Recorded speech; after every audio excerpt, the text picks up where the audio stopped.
All right. Who is excited about terms of use and taxes and customer service? Yay. Yeah, I'm really excited by that. Taxes and sorry, yeah. Yes. So, we've talked about some fun things, and I actually truly believe customer service can be fun. Yeah, so for the people who just joined us, I'm Veronika Monell. I'm a regional SBDC advisor. I've worked with over 400 SBDC clients over the years, the last 4 years, I believe. Yeah, I've been in digital marketing and e-commerce for 20 years. I was in video gaming, and we were at the start of the e-commerce world. I built several e-commerce businesses and digital businesses, some multi-million over the years. And I've been working with small business clients like yours for the last 4 years to talk e-commerce. So I give this 5-segment presentation that I'm giving today actually in 2 full days. So I know we're going fast, and although this one may seem boring, but it is absolutely necessary that you know about e-commerce store best practices. So I'm going to jump right in.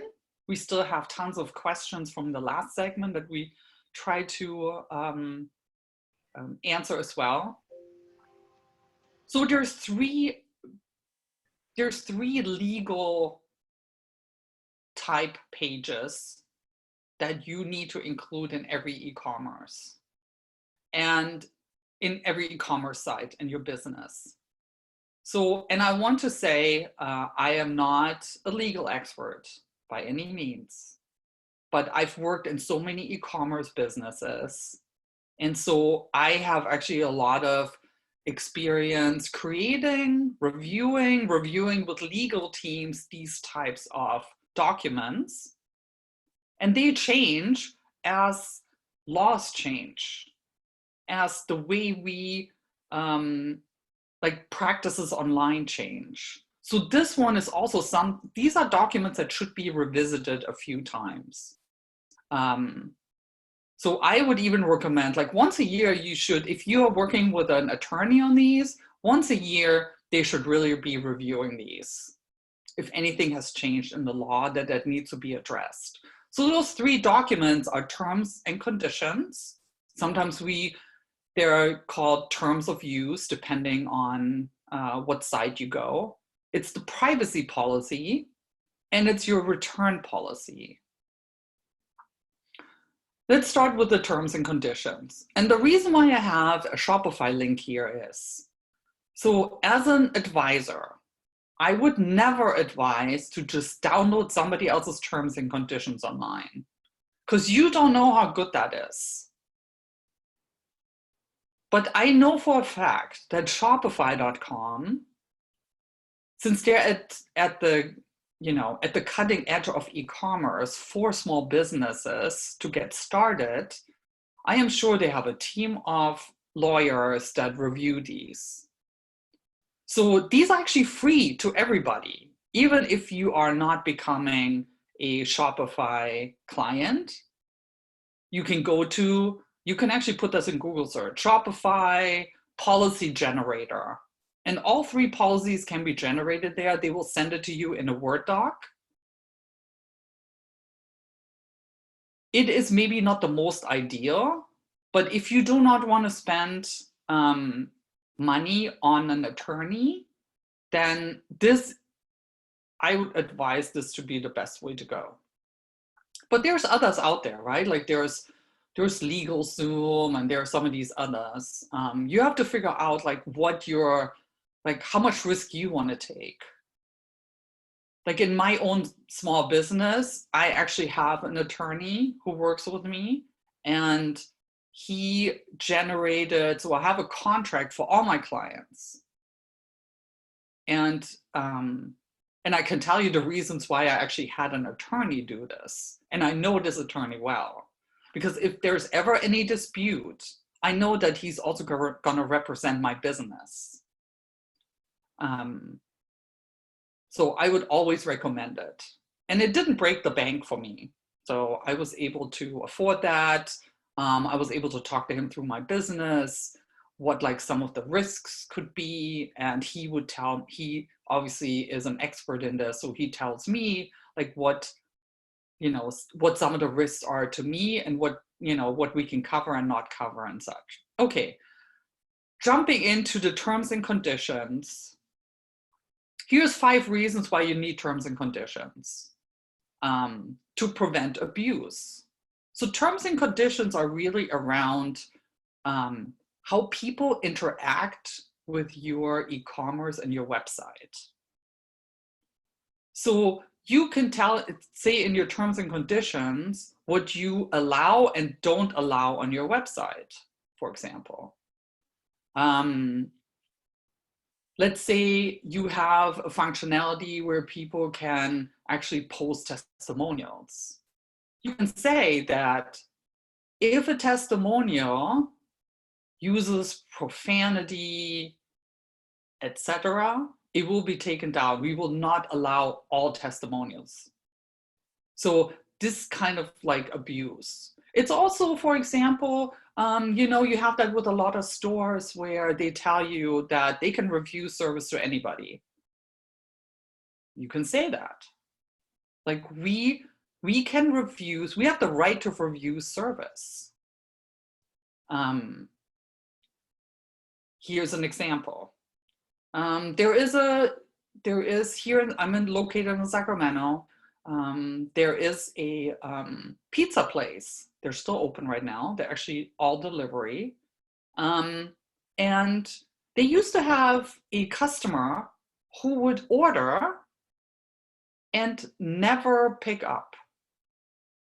So you can pick up or you can deliver, get it delivered there. So she would never pick up. She would always order it. So at one point, they refused service. There's like, no, we know who you are. And she would always call with different names. We know who you are, you never pick up, and we are not taking this order. So the terms and conditions really protect you from somebody like this. Because if she would sue you for whatever reason, you could say like, well, you know, we said in our terms and conditions that it will, and you know, that we will refuse service, that you own your content. It's very important. For example, let's say on your website, on your e-commerce site, you have a photographer take product photos or photos of you and your team. In your terms and conditions, you tell people that these are your photos and they cannot use them for an ad, for example. People take people's photographs all day long online, which is actually illegal, right? Somebody owns these images. And this is also something that this is a good time to talk about that. And I'm going to throw this in. For our clients, we will never, ever, ever use images that are free online because we know that somebody owns these images. We license properly every single image. So here, you're really saying that this is your content. Or let's say you write articles and somebody takes your article and publishes it as his or her own. No, you say all the content on the site we own. You can terminate users.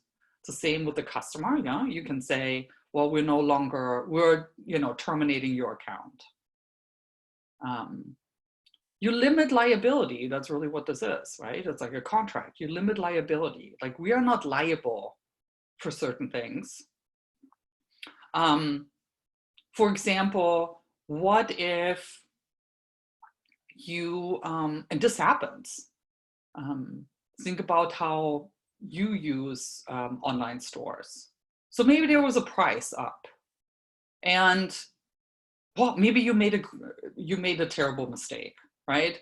The pricing was supposed to be you know, $9,000, but you forgot to put the 2 zeros in the end. It's $90 and somebody buys it and you're like, oh, this is a $9,000 item. I'm selling for $90. This was obviously a mistake. So you go back, you fix it, you tell the customer this was a mistake. And they're like, well, hold on. And you can say, you know, we have the right to change the price. This was an obvious mistake. So it just, you know, yes, would you have a customer service nightmare on your hands? Maybe, maybe not. Maybe that person was surprised that they only got charged $90. Or maybe you changed prices and somebody says like, well, hold on, I saw that price yesterday, that was only half. And you're like, well, we changed the price. And they're like, no, no, no, you can't do that. Yes, we can. We can make changes to our pricing. So this seems all like common sense, but we need to make sure we're covered for that.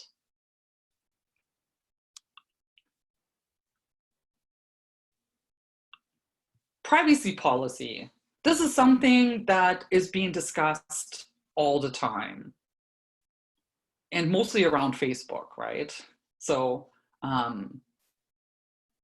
it's really telling the users coming to your site, or the customers, you know, not everybody is a customer, maybe they never purchase anything, how you are using their information. We talked earlier about analytics. So in the privacy policy, you're telling them that we are tracking you.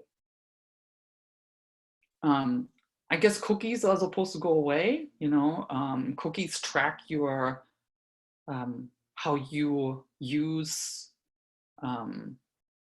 the internet, where you're coming from and all that. Some of that is going to go away, and I'm sure it's, and I am 100% sure it's going away because there's going to be something more sophisticated, but we are tracking people.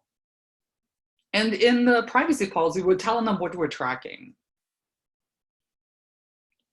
I mean, there is a possibility that at one point the tracking, well, there is a definite possibility that the tracking will become more sophisticated.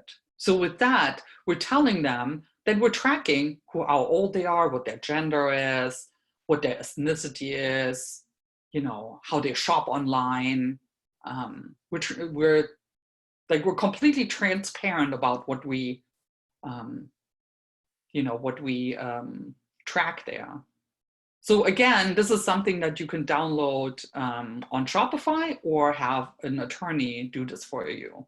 So if you're using cookies, which right now people are still using cookies, you need to say that, what the information is tracked, and also, you know, how you use their content, for example. So let's say they give you a testimonial. You're going to say in there that you are giving permission, by posting this testimonial, you're giving permission for us to give your name when we're resharing that. So Veronika, we had a couple of questions come in, okay, around P&C. So where do you put them on your sitemap? I would put them at the footer. The footer is the bottom of the page where you should have an address, you should have, some people put their logo there, so, you know, all kinds of vital information, and you should put terms and condition, privacy policy, and refund policy there, because that's where most people will expect it. And I no idea how to pronounce this person's name. Kahinde Kayoje. I'm sorry, I've just butchered your name, from Calm Corner. That bit I was able to do. How do they know? Well, how does it answer part of the question, which is how do they know where to put them? But do they need a lawyer to do this? And is it ever evolving? Yes, and yes. Okay. So, like I said, you can download this free one from Shopify. Right? I think it's actually pretty solid. It's super general. You need to read them. We never read these, right? Like if some other site sends it to us, how often do we get these sent? We get these sent all the time. Oh, we made a change of privacy policy. Please click here to, you know, to acknowledge the privacy policy or accept the privacy policy. Do we read those? Honestly, I don't. You've just spent hundreds or possibly $1,000 or so on an iPhone, and it says before you do it, you have to accept the use terms of use. You're going to say no. Exactly. But I always, I do my own privacy policy. When I was in gaming, I knew that policy inside and out because I was running that e-commerce store. I knew the privacy policy. When we had a whole team of attorneys, and those attorneys, when they would make changes, or if something happened, it's like, oh, something happened and now we have to change the privacy policy. I would go back and see what they changed. Because it really is it's like the legal basis for your business. Yeah. And I personally, like I said earlier, like I always use an attorney because I want that attorney to defend my privacy policy in terms of use, if that ever needs defending. That was like one of the top reasons for me to go with an attorney. But these are really solid. Read them, even if you didn't use them. Go to the link today, have them generated. It's free. They're trying to sell you the free trial, but you can actually skip past that, right? And then they send you a Word doc, and take some time. Depending on your interest around e-commerce, it might actually be an eye-opener for you. What is all in there? Because all this is based on potential lawsuits. Yep. And yes, they're changing. If there is a major lawsuit around something, and I can tell you that privacy policies have been changing since the congressional hearing with Facebook, right? So laws have been put in place. So yes, they will be updated. And Shopify, I am certain they update those all the time. So if you use the Shopify one, every so often, you could every 6 months download it again. There will be changes for sure. I'll pop that link in the chat. There's a couple more questions. One around the use of cookies, which is how do we know our website is tracking cookies? Well, your website developer would know that. Okay. Cookies are enabled. You see that a lot in the, so if you are on sites that are worldwide or from the EU has a much higher privacy standard. So the transparency is even more so. I would adhere to that, right? Because I think we're going to see that as well, especially if you're doing worldwide business. Then you should have something on your side that says, yes, accepting. Yeah, I accept that you're tracking me, right? That's what you're seeing on a lot of these sites. Yeah. And hopefully, unless you're browsing anonymously, right? It would know that every time you come back. So some of these are pretty sophisticated that, for a while, you don't see that pop up anymore. So Ryan has talked about, do you recommend against using free photos from Pexels, which according to this is a free stock photo site? So here is my point on this. I am super cautious. And I can tell you that the reason why I'm super cautious, I come from an industry where piracy is a huge menace. It costs businesses millions of dollars. And when you get these free image sites, I have that with clients. So if we have a client and we're using images that they're providing, I will make sure that their images have either been properly licensed or it's their own images. So think about the World Wide Web. Just because somebody says that it's okay for you to share images they give you for free does not mean that it is okay. They may not be the owners, yeah. Yeah, so we as an agency use Adobe stock because I know for a fact that Adobe will do the best imaginable to make sure that these are all legal images that they have the right to license. And it's also on them.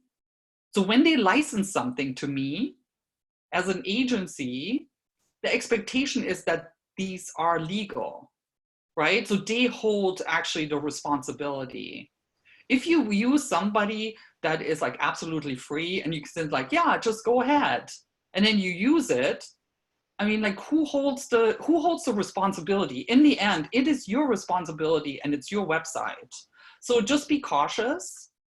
It is the risk that you want to take. I actually had in one of these workshops a print model. So this print model, when I was talking about the stock images, she said that, so she gets paid she gets paid for her image to be shown for different brands, right? So she works with different brands and they use it in ads and such. And so she actually had images also as part of her portfolio. So somebody messaged her and said, wow, your image is being used in somebody's ad. So she looked it up and it was not anybody who purchased her images. So she did a cease and desist and said, like, you cannot use my image. Like, people pay for my images and you have not properly licensed it. They were using it for ads, which is even worse because you're making money of somebody else's property. Yeah. So yeah, so very cautious. You know, I do not, as a business, use free image or image sites. So one thing kind of coming off that, which was if a manufacturer says it's okay to use their photos to display their products, Yeah. we had a note saying photos courtesy of whoever. Yeah, I had a client, I worked with him through the SBDC, and he was a dropship business. So he used one of the very popular common drop shippers. And I asked him, I said, do you know if you're allowed to use their images? And he said, like, I assume so. So he actually went and read their terms and conditions. And yes, in their terms and conditions said, like, we own those images to our products and people who are our partners are allowed to use those images. So that's when you know they're legal. Yeah. So you have to, yeah, I mean, people get sued. Oh, Like that's the whole. welcome to the United States of America. So with Shopify, Elizabeth wanted to know about under Shopify terms and conditions. It seems that you can do this for free the first time, but are we able to do it every 6 months for free, or is it just? Yeah, I think so. Okay. I think so. And then question, well, are there lawyers working with the SBDC we can talk to about terms and conditions? Yeah, I do not believe so. I don't think so either, no. But this would be a question more for the regional team or the NorCal team. Yeah, if you're working with the SBDC, just check in with your center director and find out if they have a legal advisor on stuff. I don't believe, from my knowledge of the various groups, I don't believe they do. I do know that some of the SBDCs have done workshops with attorneys. Yeah. But attorneys also have, like, attorneys cannot really give, like, they also have risk involved, right? And compliance. So it's not usually that attorneys can't work, like, attorneys don't want to work like that. They just can't work like that. Because I think you have to be a client. I mean, it's very complicated. So refund, is there another question, Ellen? No, that's it. Okay, all right. Now this is my favorite because it opens up so many questions. Refund policy. So usually when we start our business, we don't, we're saying pre-fund policy. Sorry about that. It's refund policy. Are you going to get a refund on the people who built this slide for you for putting an error in there? That was my own team. That's okay. Like we'll fix that. So refund policy is how you're going to deal with anybody who's not happy with your product, right? And this is often in hindsight that some of my clients who start e-commerce business think about refunds. So give you a scenario. My young client, when he was 15, you know, he started a Shopify store. He does drop ship. And I said, when I actually made him read all these, was I'm sure not the funnest that he's had. He'd rather go to football practice. But I made him read it, and I explained to him really almost paragraph by paragraph why you need these policies. On the refund side, I said to him, so do you give refunds? And he's like, I don't know. So, okay, so think about that. Let's say somebody doesn't like the product and they want a refund. So how do you do that? And he's like, well, I don't know. So do you give them a credit? Do you give them their money back? Do you replace the product? Do you even want the product back? Because sometimes, depending on the cost of the product, the returning is actually more expensive than if they would just keep it. So how do you handle that? How long do you give a refund? There is a really fun story, and I'm going to tell that funny story now because this is really a very dry subject.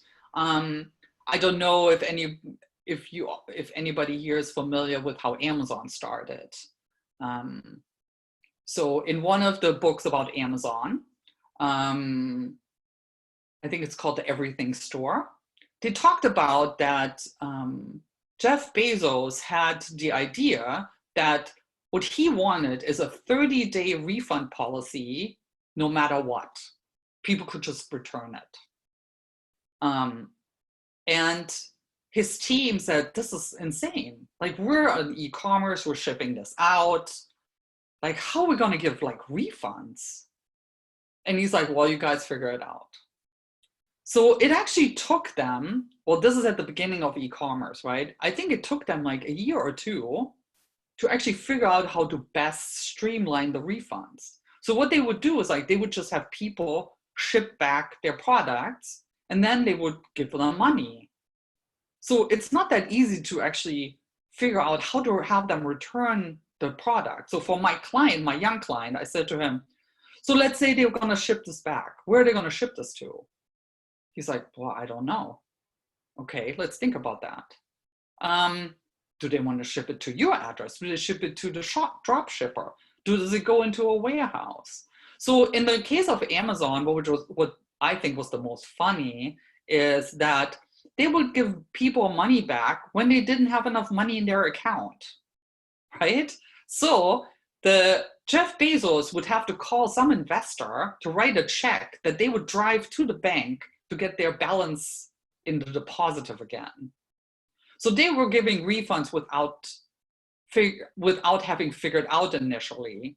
What I like the most about this story is that they knew they wanted to do it, and they knew they were gonna figure it out, and they obviously have, right? Like, returning things on Amazon are actually pretty straightforward. But they did it knowing that they needed to do it. So the lesson here is, let's think about your refunds and how you want to handle them. Who's paying for the shipping cost? So all this needs to be in your refund policy. Who does pay for it? And we're also going to be talking about customer service here. So all this ties into customer service. But I think having a solid refund policy gives you customer service an understanding how you want to handle refunds. Do you ever veer from that? Yes, that happens all the time, right? I mean, you've seen it before. I'm sure you've requested refunds where they said like, yeah, you know, we don't give refunds. And you're like, well, hold on. Here's what happened. They're like, okay, we'll make an exception. That's an exception to that refund policy that they have. So you should really, really think about it. Also, refunds and returns can make and break your business. And sometimes you have to give a lot of people money back, maybe because something happened. So you also have to protect yourself while you try to make your customers happy. So it's a little bit of a dance. But yeah, that needs to be officially there, because have you ever made a decision based on if you can return this easily? Yes, you have, I am sure. I have. It's like, oh, I'm not gonna buy this from them. Like, this is really complicated. On Amazon, it's like, I know how that works. It's really easy. You know, put it back in the same box and put their shipping label on top and leave it outside your door. It's really that easy. So, does anybody have any questions on refunds? So there's nothing in the Q&A.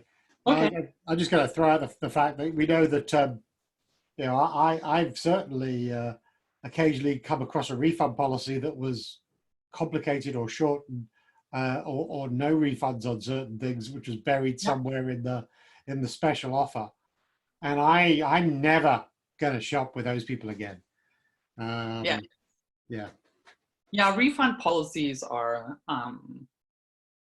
yeah, it is super important. Like, I've actually been in a place where we had a digital product that you just couldn't get back. So if you give somebody a digital product, it's really hard to get that back, right?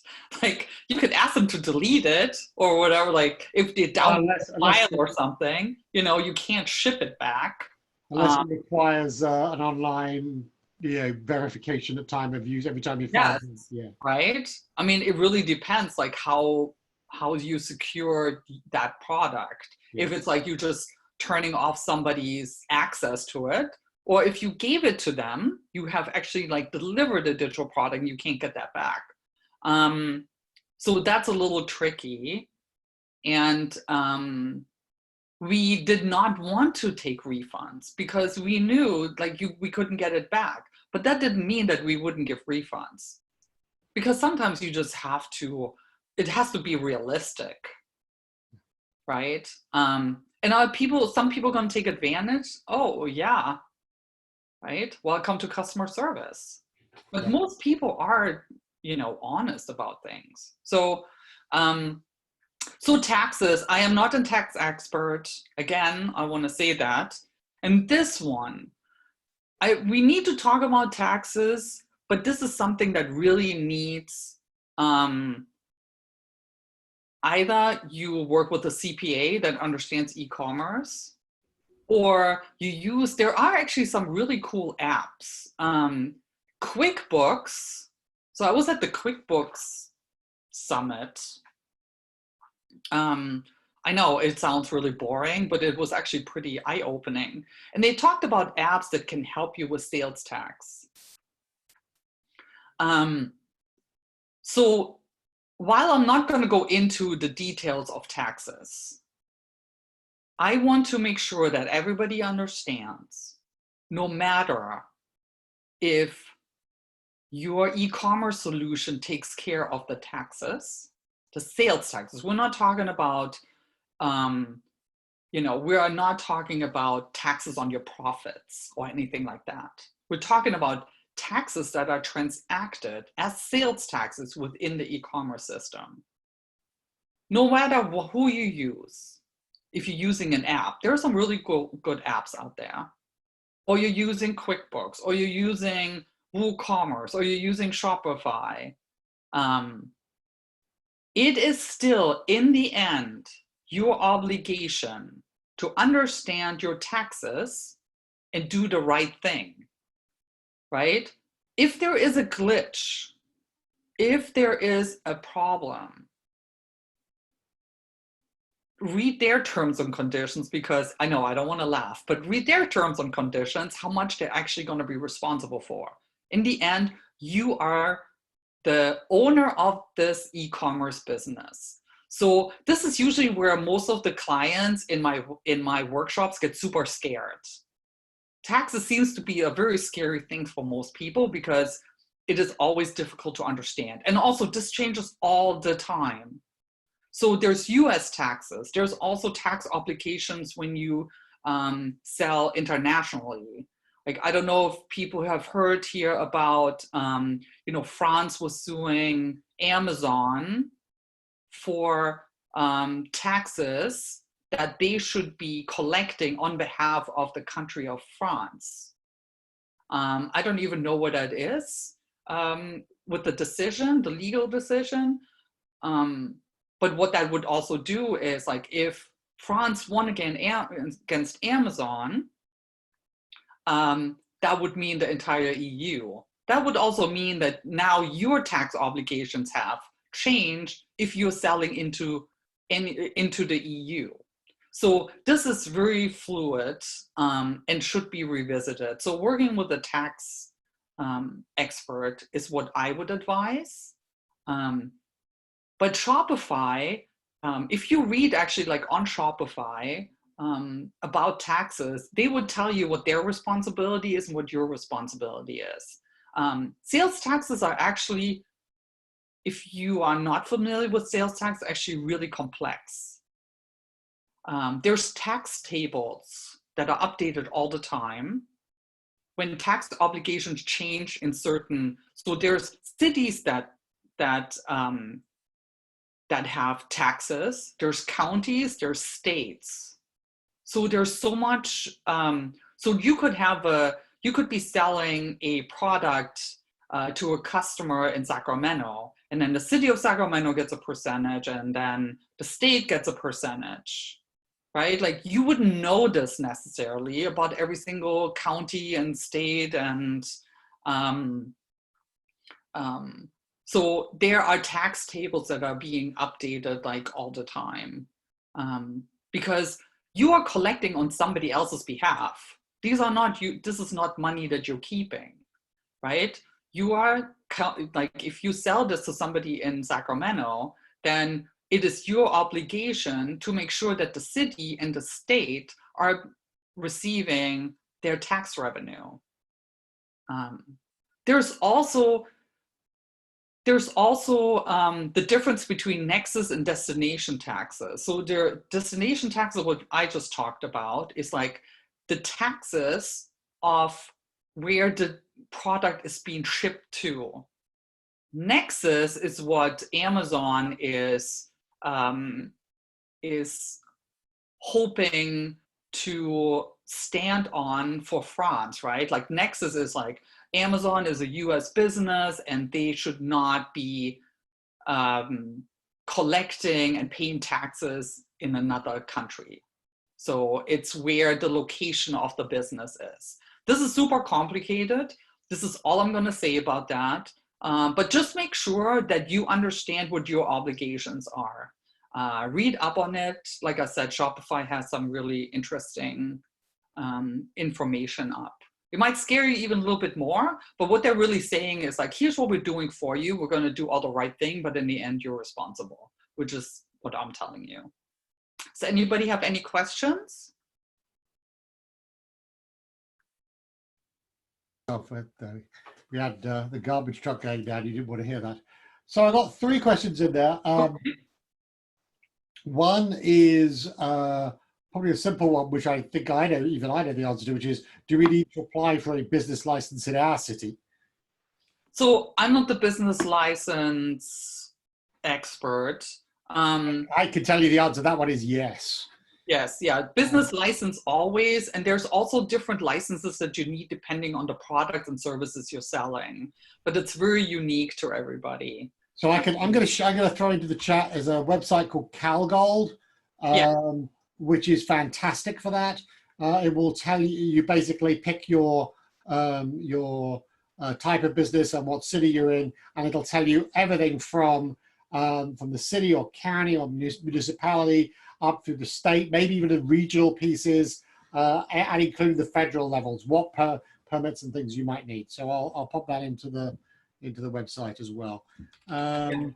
You know, like those, I use CalGold. I use it for my own business, actually really easy to use.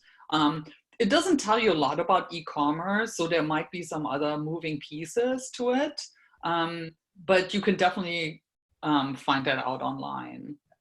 Another question is, what are your thoughts about no returns as a small business? I've done this before. It doesn't go over well, but you can actually say, so for example,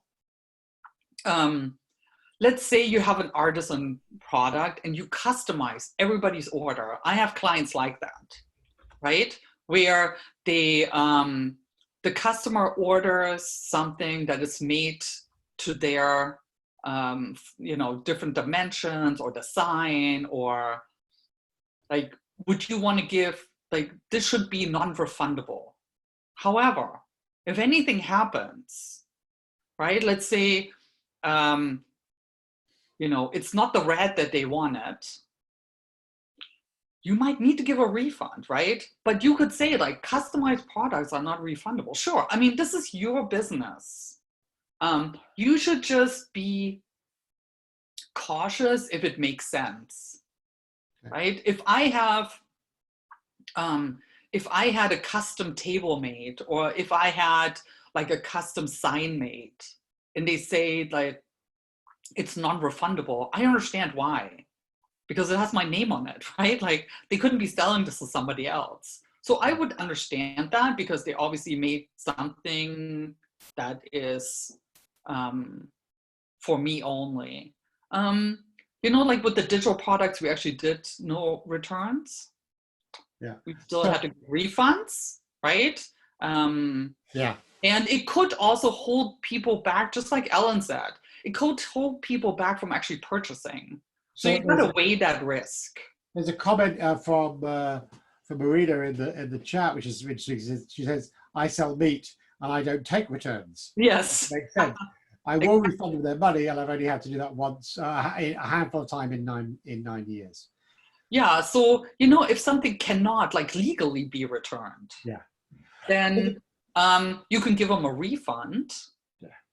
Right? That's the only thing you could do. But you could say like it's non-returnable, like nobody, yeah, exactly. So there's a question about, so if there's a website we like the look of, how do we find out who or what they're using if it doesn't say on the website, whether it's Shopify or Shopkeeper, etc.? Oh, yeah, good question. It should say somewhere on the website who's powering it. Yeah. Because like, for example, Shopify will make sure that you know it's a Shopify store. Yeah. So maybe down in the footer, like at the bottom of the page somewhere, there could also be some copyright information. Possibly looking at the page source, if you know how to do that. Yeah, yeah, exactly. Might be a way to do that, but that's a complicated thing. It might take some digging, but it's usually like, it's very seldom that we can't figure out, you know, what is powering that. All right, 15 minutes left in the session. No, right? Yeah, lots of good information still. So when I was in gaming, I actually built a customer service team from the ground up, which was not as easy as you would think, as it makes it sound.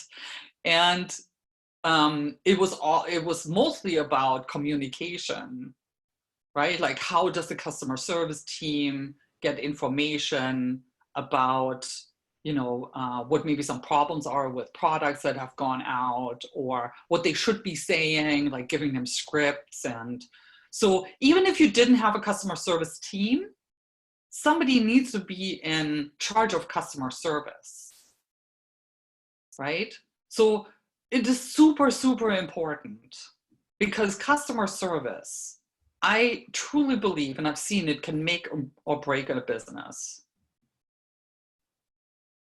And think about how we want to deal with customer service.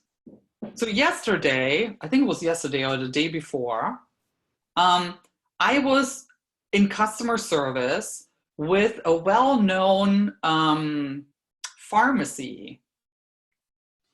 It took me 50 minutes to talk to somebody. I went on chat first. That person gave me wrong information. I called the location. They gave me different information.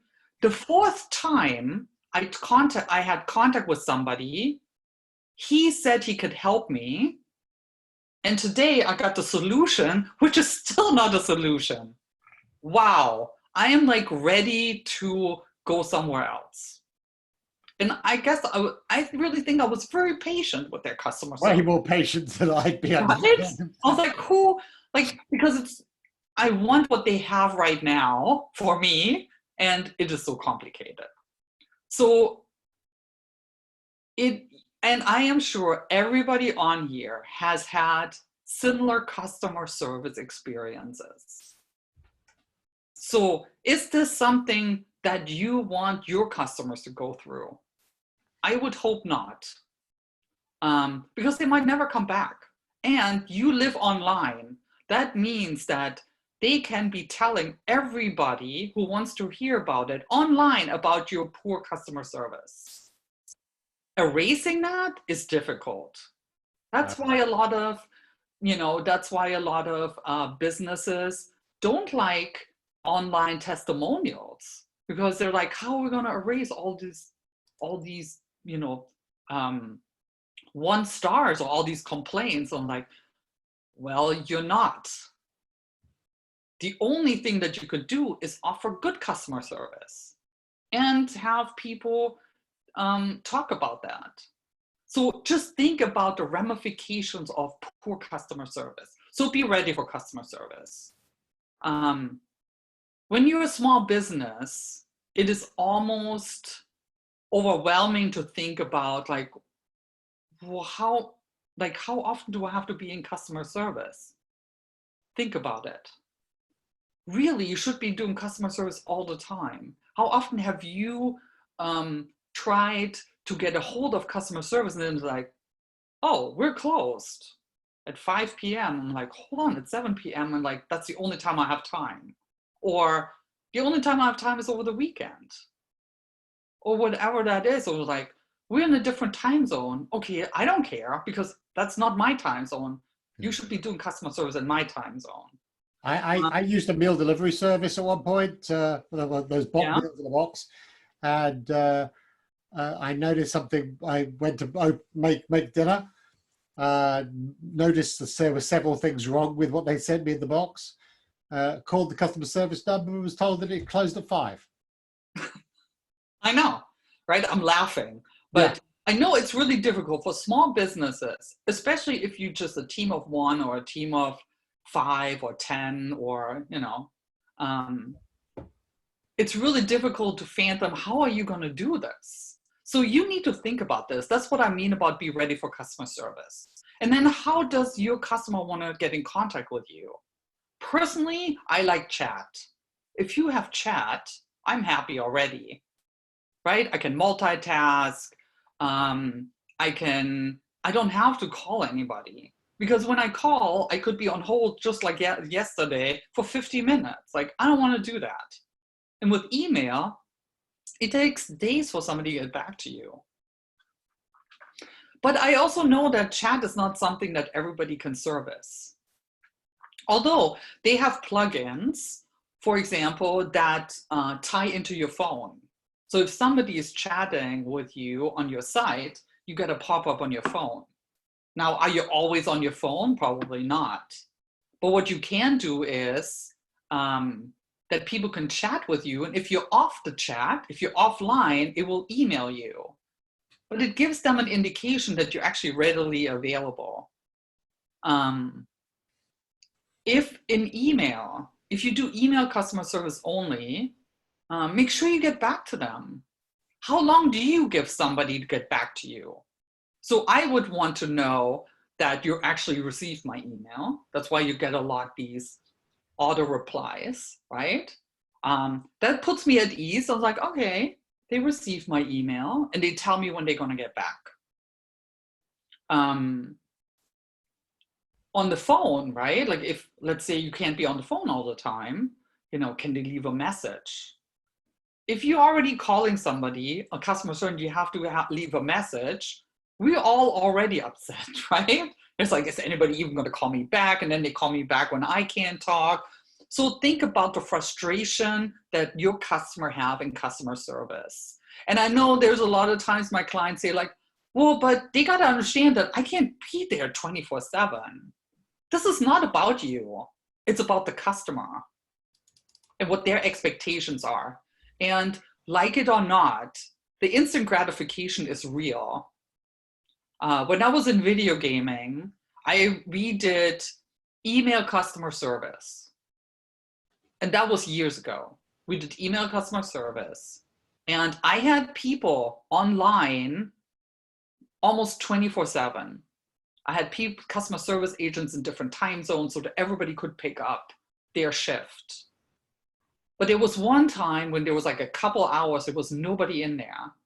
We had a client that had already emailed us 10 times by the time we got back into the email. And he was mad, right? So we had to talk him off the ledge. It was all fine. In the end, he loved us and everything. But think about that. You can use social media as a customer service tool. Twitter is often used by larger brands. And customer service doesn't only mean complaints. Maybe somebody doesn't know how to use the product or the service, or doesn't understand like what happens next, or wants to know when it's being delivered or something like that. So you could be giving on social media. You can give, if a customer is looking for this, here's where you find the link to tracking your package or whatever. I would also encourage everybody to include a FAQ on the site. And every time that you have multiple customer service questions around a certain subject, add that to the FAQ. There are people who look at the FAQ first because they don't want to. Like, I Google my problem first before I get on chat. If I can find the answer, I will never have to contact them. And FAQs are great for search engine optimization because you can pack it with keywords and everything. If you do have a customer service staff, make sure they're trained well. They need to have scripts. They need to know what they should be saying. They also need to know like when they can give a refund and when they can't give a refund. And if there is a problem, let's say you shipped out 100 units of a product and there is a malfunction of sorts. You need to train your staff how to deal with that, right? So if these 100 people are coming to customer service, here's the solution we're going to give them. So yeah, super important. Yeah. Do we have any questions? No, we don't. You've got a couple more minutes left, and I know you've got a couple of polls. Do you want that? Oh, yeah. That customer service poll? Yes, let's do the customer service poll. Okay. So I've just launched a poll. Yeah, I already gave my answer because I love chat. Well, yes, as did the first person who responded. Yeah, let's see how, I believe that most people don't want to pick up the phone anymore, but I might be surprised here. Yeah, it's also, so obviously not a small business issue, but when we recently had some issues with Zoom, but then the world had had the level of usage of Zoom went through the stratosphere. I went up to their chat and got told I was position 940th in the chat. Oh, wow.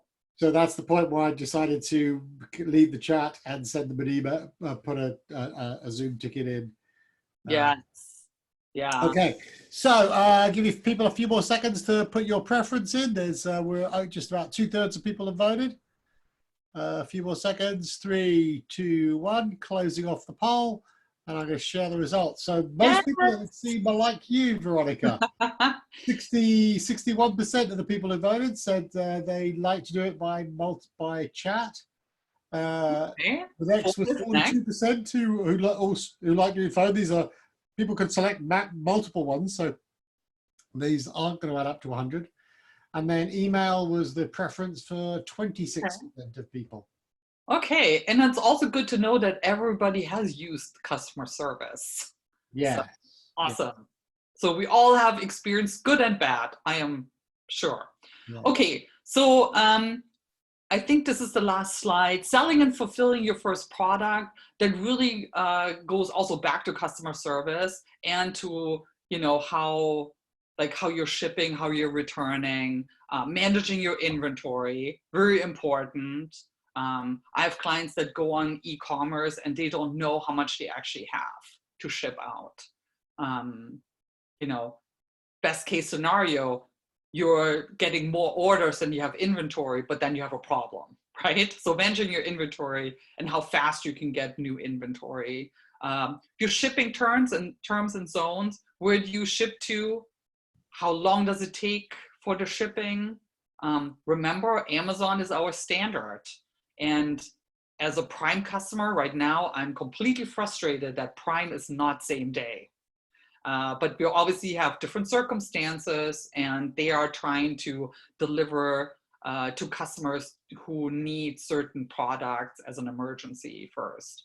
Know your shipping methods and cost, right? Like if you give 0%, if you have free shipping, just understand what your cost is. You're going to have to build it into your price. How are you going to ship? Is it through the postal service? Is it through UPS, FedEx? Are you using anything else? Calculating your product weight. Very important, obviously, for the pricing. What are your fulfillment options and limitations? If we don't ship fast enough, a lot of times they will also abandon us. I worked with a client on dropship. It was coming from China. But then what he was able to do is I said, you know, people are not going to buy it if it takes a month. And I'm exaggerating. I think it took like 2 weeks. And he's like, yeah, what are we going to do about that? And I'm like, well, you need to figure out better fulfillment options. He actually found a US warehouse that this dropshipper was using, and it cut down his shipping time in less than half. So I think like he was be able to ship in like 3 business days. So yeah, think about all that. Very important part of your e-commerce. So yeah, do we have another poll? Yeah, I'll send that out about have you ever returned an item? While that's open, there was a question about any other ideas for shipping besides the ones you mentioned. The costs on these have gone up and keep increasing each year by at least 5%. How else you could ship potentially? That would seem to be the question from. Yeah, okay. You know, we have it really like it really depends. There might actually be some options if you do bulk shipping, right? Like if you, for example, ship through Amazon, it might, you know, sometimes actually shipping on your own and have Amazon ship is actually just like the same pricing, and they can ship faster and more efficiently. So there is definitely certain things that you can look at. I've also had people who were shipping to warehouses first and holding in warehouses, in different warehouses around the country, so they could ship faster. Distribution centers. And distribution center and cheaper to certain places in the country. So there's different ways to do it. And it depends also on, you know, the options that are good for you. Unfortunately, you know, shipping prices are going up just like everything else. And there's one other question that came in, which I think I can answer this one. Is the weight of the product important because of the shipping, or is there another reason? No, it's because of the shipping. You need to know your cost. You will be surprised. I mean, you would be surprised how many people in e-commerce don't know the weight of their products. And then they're surprised it costs so much. You might be able to cut down on the weight of your product and the packaging to actually make it cheaper. So that's not just looking at the shipping cost, but what can you do to make your product lighter? Okay, I'm just going to close off the poll. I've had most people vote, and the results out there seems like 87% of us Yeah. have returned an item you purchased online. That just tells you how important it is to have a return policy. Yeah, and I want to ship to the three. I want to sell to the 8% of people, the 3 people who said they've never returned anything online, and especially to the person who's never returned anything online, never returned anything at all. Yeah, and returning is too difficult. I mean, then it was probably worth it somehow, or they made it easy for you. Again, it's an indication that we should make it easy for people to return items or services. Okay, So sharing that. Okay, and this is actually the updated slide, Alan. Okay. Yeah, and so it's I'm going to start. I think it's time to stop. We've got a couple more questions, but so how do we find out more information about the method you just mentioned, holding items in various warehouses?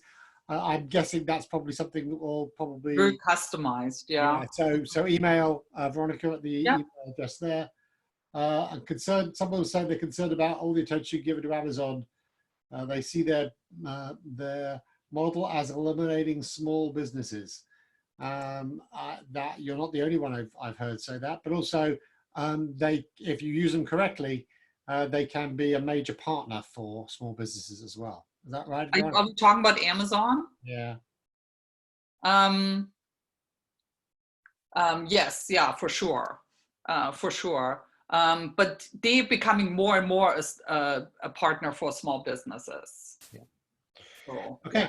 I'm going to stop the recording now. So we're going to break this chunk off. There's nothing else sitting in the queue.